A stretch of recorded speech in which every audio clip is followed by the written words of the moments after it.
Hello বন্ধুরা, good morning. তোমরা সবাই কেমন আছো? আশা করি ভালো আছো। অনেক দিন পরে ভয়েস ওভার দিচ্ছি। তো আমাদের দেখো একদম মেঘলা মেঘলা ভাব, খুব প্রচুর ঠান্ডা। এটা পুরুলিয়া ডিস্ট্রিক্ট, তো ওয়েস্ট বেঙ্গলের। কিন্তু কলকাতাতে শোনা যায় এত ঠান্ডা নেই, কিন্তু এখানে প্রচুর পরিমাণে ঠান্ডা, থাকা যাচ্ছে না। এইমাত্র ছেলেকে স্কুলে দিয়ে আসলাম, তো ভাবলাম তোমাদের সাথে একটু শেয়ার করি।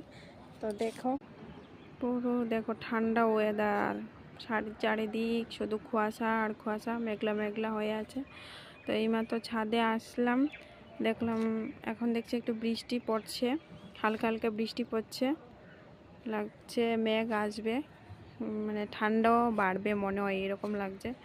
ঠান্ডাটা প্রচুর পরিমাণে হবে, খুব প্রচুর পরিমাণে ঠান্ডা। প্রচুর হাওয়া চলছে সকাল থেকেই বন্ধুরা। তো ছেলেকে স্কুলে দিতে গিয়েছিলাম, ভাবছি সোয়েটার কেন পরে আসিনি, এত ঠান্ডা লাগছে, চাদর নিয়ে গিয়েছিলাম।